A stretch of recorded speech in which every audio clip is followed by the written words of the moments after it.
So it's not shocking to find out that President Trump is not a smart person. He's not a very stable genius. Nonetheless, what was a question is how many Republicans know and what they're actually saying behind the scenes. Now, what's interesting is you have outgoing Senator Claire McCaskill that was on MSNBC, and she decided to dish on what she had heard from some of her Republican colleagues. Now, let me note that Claire McCaskill is a Democrat, but look, let's be honest about what she really is. She's Republican light, which is likely why she lost her election in the first place and is outgoing. Nonetheless, when she was asked on MSNBC to explain what words the Republicans, her GOP Senate colleagues, used to describe the president, she said this. Watch.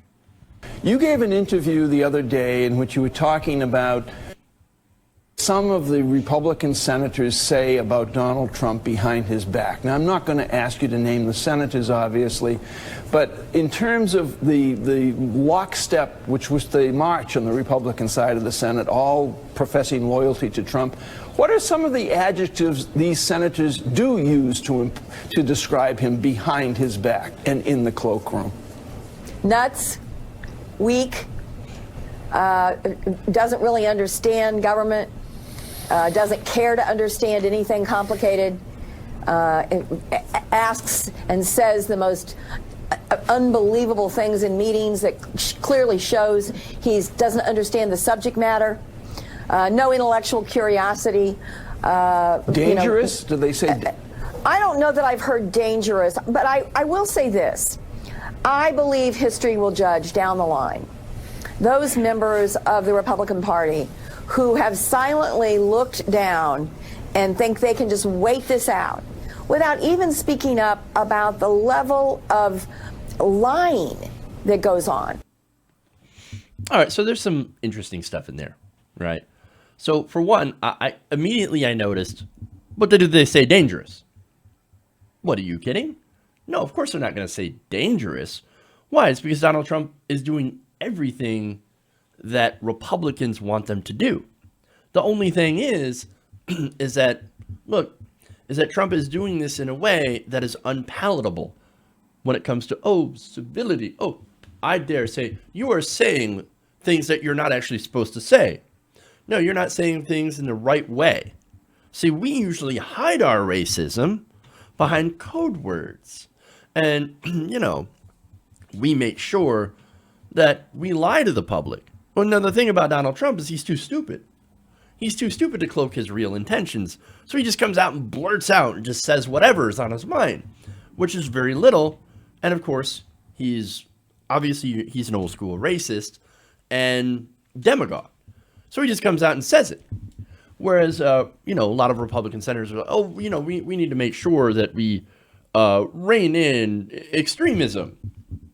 And Trump's like, when he tries to say something like that, it usually comes out as something like, we need to ban the Muslims. We have no choice. We have to. Well, no, you idiot. That's I don't know why I'm helping him. I don't know why I'm helping him try to come up with ways to, dampen his language so that, yes, only the hardcore racists understand what he's actually saying, whereas the media can go, I don't know what Trump means. I guess maybe we do have a problem. Everything's 50-50. But no, that's not true. Everything is not 50-50. Everything is not even. Everything is not equal. He is saying these terrible things, and he means to do them. But as I said before, that's why Republicans don't find him dangerous, because, look, he supports nearly all Republican policies, except for, of course, on trade, which is the one thing where he's doing things that are not in favor of the normal corporate line, because it's actually hurting corporations. It's actually hurting also farmers and regular people.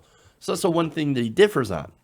But again, they don't call him dangerous because they want everything essentially that he wants, mainly tax cuts for the rich and deregulation.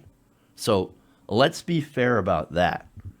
But on the other stuff, nuts, no intellectual curiosity, doesn't understand government. Isn't that what the Republican Party actually wanted? I mean, look, I've heard the saying that they want someone just smart enough to sign the legislation they want. They got that in Donald Trump. The only problem is it came with a blustery ego and a whole bunch of racism, naked, open white supremacy. So, hey, you know what? Be careful what you wish for.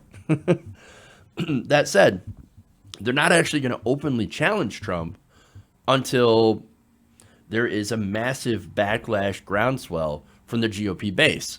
And look, the Republicans right now are holding on to a smaller and smaller subsection of voters, mainly white, uneducated voters, rural voters, right?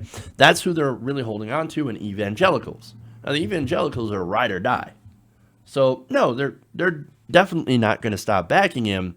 So you're going to have a lot of Republican senators that look at that constituency as, if we hold on to that as long as we can, we might be able to win just a few more elections, and then I'll either be dead and don't care, or I'll be working for my lobbyist buddies. So again, they won't care, and that's why they're not actually speaking out. But they will talk to Claire McCaskill. But as I said before, McCaskill is a Republican light. She basically is a Republican. She voted with the Republicans a significant amount of time and was always trying to reach out across the aisle.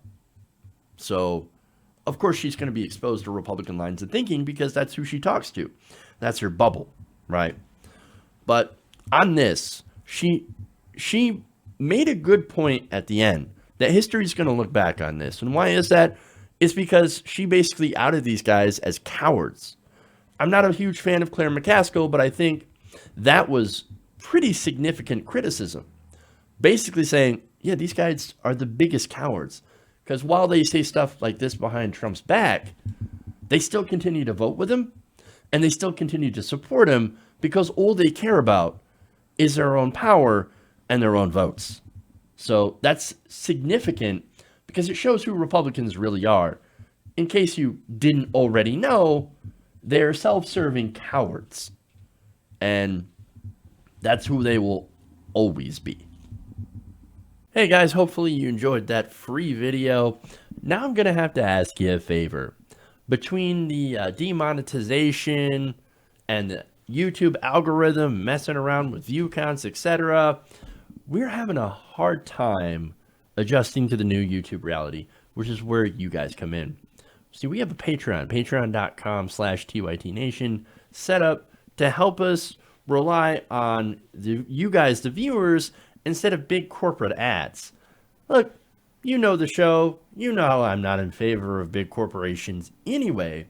So help us transition away from relying on the ad model to pay the bills and sign up to be a patron, patreon.com/TYTNation. That goes a long way to help us keep the lights on.